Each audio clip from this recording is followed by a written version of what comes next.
Berikut ini adalah tanggapan Beta terhadap jawaban-jawaban Kedutaan Besar Rusia untuk Indonesia dalam wawancaranya dengan wartawan BBC News.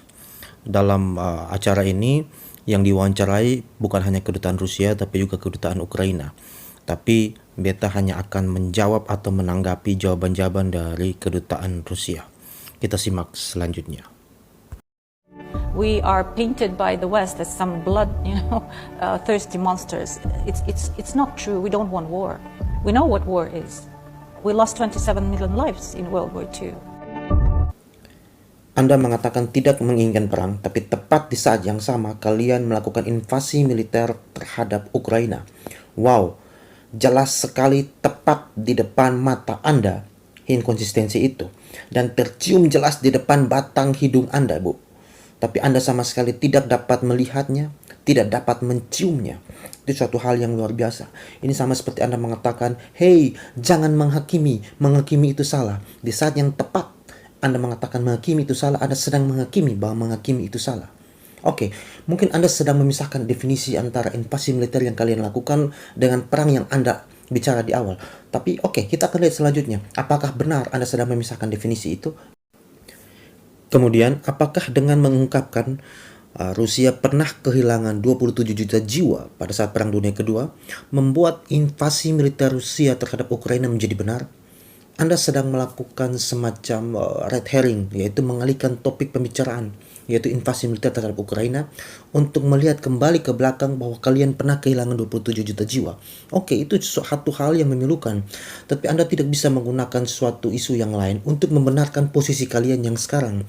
Ini juga suatu bentuk kesalahan logika seperti apple to omission, yaitu berusaha untuk menarik simpati pendengar seolah-olah kalian adalah bukan monster yang jahat. No. Anda mungkin bisa menipu orang yang tidak paham apa-apa tentang argumen, tapi bagi orang yang paham, Anda tidak dapat menipu mereka. How do you think the situation there would develop then? And what's the end goal for Russia? For Russia, it was very clearly stated by our president, the goals of our operation. And once again, it's not a war, especially not a war against Ukrainian people.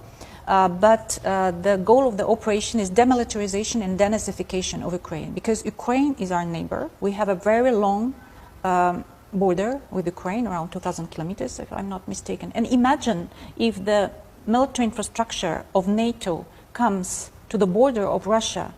Can we not feel threatened by this kind of development? Of course we do.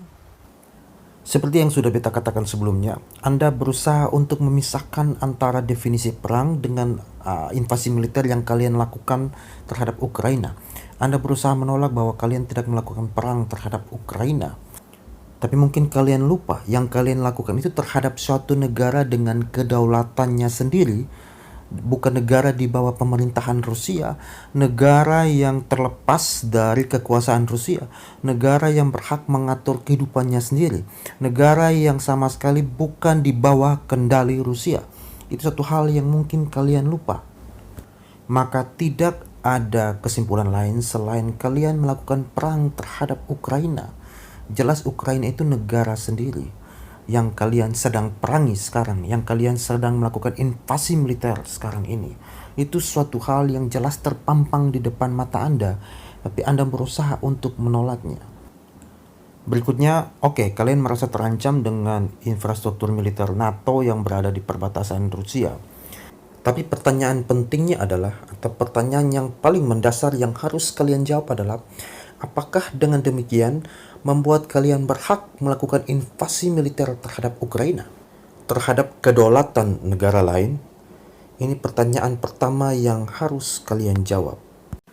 Apakah karena kalian tidak nyaman dengan keputusan tetangga kalian yang dilakukan berdasarkan kedaulatannya, maka kalian berhak membombardir tetangga kalian? Beta menantang pihak manapun yang mendukung Rusia untuk menunjukkan dengan argumen yang valid dan sound bahwa Rusia berhak untuk melakukan invasi militer terhadap Ukraina. What about the autonomy of Ukraine as an independent nation to make their own decisions if they want to join NATO or not, or EU or not? What do you think about that? the people of Ukraine should be asked, not just the puppet government installed by the West, but the free will of Ukrainian people should be considered. During these 8 years, no one was asking Ukrainian people what they really want. And I'm sure that if there will be no pressure from outside, if the minds of Ukrainians are not manipulated by their puppet government and the Western propaganda, the answers would be quite different. We are not in the state of war with Ukraine. We're not fighting against Ukrainian people. Ukrainian people, we see them as our brothers and sisters. We are practically the same people, and we don't want to hurt any civilians. That's why we're talking with the Ukrainian side on humanitarian passages so that civilians could be spared. Wow, ini menarik. Bahwa Rusia merasa bahwa mereka lebih paham isi hati dan kepala masyarakat sipil Ukraina dibanding dengan pemerintahnya sendiri. Ini sama dengan Anda boleh mengacak-ngacak tetangga Anda atas keputusan kepala keluarga tetangga Anda yang tidak sesuai dengan mau Anda, yang menurut Anda anak dan istrinya tidak suka dengan keputusan kepala keluarga di sebelah. Mau suka atau tidak suka, apa urusan Anda? Itu bukan urusan Anda. Tidak suka sekalipun, Anda tidak punya hak untuk melakukan intervensi dalam kedaulatan rumah tangga orang lain. Apalagi dalam suatu negara yang sebesar ini. Ukraina itu negara yang berdaulat. Oke, bisa jadi Anda benar bahwa Presiden Ukraina adalah bonekanya NATO. Tapi apakah ini membuat Anda berhak untuk melakukan invasi militer? Tidak juga. Kita ambil hal yang paling buruk sekalipun tidak membenarkan perilaku kalian. Itu yang harus kalian ingat. Dan keputusan pemimpin Ukraina keliru atau tidak membuat kalian berhak untuk ikut campur dalam kehidupan rumah tangga mereka, rumah tangga negara yang berdaulat seperti Ukraina. Oke, kalau mau tetap stand pada argumen duta besar Rusia ini, maka dengan jurus yang sama, negara lain berhak melakukan invasi militer terhadap Rusia. Kalau misalnya mereka anggap rakyat Rusia tidak setuju dengan keputusan Putin, atas dasar itu mereka boleh melakukan invasi militer pada Rusia. Ini kan argumennya kalian sendiri. Hal yang ingin kalian berlakukan pada pihak lainnya harusnya bisa juga diberlakukan pada diri sendiri. Itu kalau mau konsisten. Berikutnya, kalaupun Rusia merasa terancam dengan keputusan pemimpin Ukraina yang dapat merugikan pihak Rusia, maka harusnya Rusia mengambil keputusan politik lainnya. Entah apa itu, tapi tidak dengan melakukan invasi militer. Kenapa? Pertama, Anda melakukan hal yang melanggar kedaulatan negara lain yang bukan kewenangan Anda. Yang kedua, ini bisa dianggap sebagai pelanggaran HAM berat. Dan tentu saja tidak dapat dibenarkan dengan argumen apapun. Bahkan niat baik seorang Robin Hood sekalipun tidak membuat bahwa perbuatan Robin Hood menjadi benar. Niat baik yang dilakukan dengan cara yang keliru tetap saja adalah suatu kejahatan. What do you think of the sanctions and exclusions imposed to your country by the world? Don't tell me about the world, because US and their allies are not the whole world, and majority of countries did not join the sanctions. There are different aspects to this situation. First of all, they are absolutely absurd and illegitimate, and the West behaves like bandits because when they froze assets of our central bank, it's just theft. It's just stealing. I'm not telling that it will not hurt. Of course, we will have some hard times, but we've learned our lessons.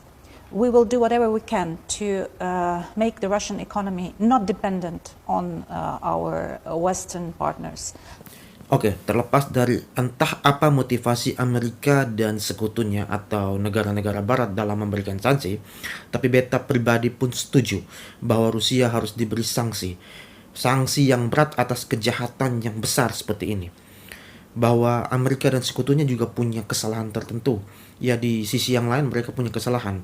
Tidak membuat bahwa apa yang dilakukan Rusia ini menjadi benar. Jadi posisi beta di sini tidak sedang membela Amerika. Toh Amerika juga tidak kalah buruknya di persoalan yang lainnya. Hanya saja kita sedang membahas kejahatan Rusia. Beta sebut kejahatan Rusia karena memang ini suatu kejahatan. Dan kebusukan Amerika dan sekutunya tidak membuat juga posisi Rusia menjadi benar.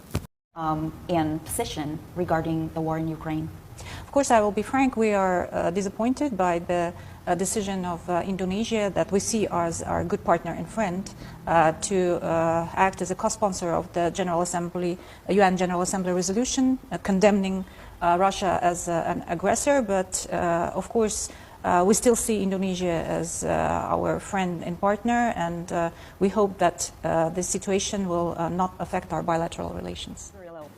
Anda tidak perlu kecewa dengan negara kami Indonesia, karena kami mengambil keputusan berdasarkan konstitusi kami. Konstitusi kami mengatakan bahwa menghapuskan penjajahan di atas dunia, dan kami masih konsisten hingga saat ini sejak kami merdeka. Apakah ini berarti kami berpihak pada blok barat? Tentu saja tidak. Kalau Anda masih ingat sejarah, kami salah satu negara yang memprakarsai adanya negara-negara non-blok, negara yang tidak memihak barat maupun timur. Artinya apa? Kami tidak ikut campur dalam urusan persaingan politik antara blok barat dan blok timur. Tetapi kami tetap konsisten pada konstitusi kami, yaitu menolak segala macam bentuk penjajahan yang sedang dilakukan oleh Rusia saat ini. Dan semoga kekecewaan Anda ini tidak membuat Anda berhak untuk melakukan invasi militer terhadap Indonesia. Karena kita tahu bersama, hanya karena tidak nyaman Anda bisa menyerang Ukraina, maka bisa jadi Anda melakukan hal yang sama dengan Indonesia.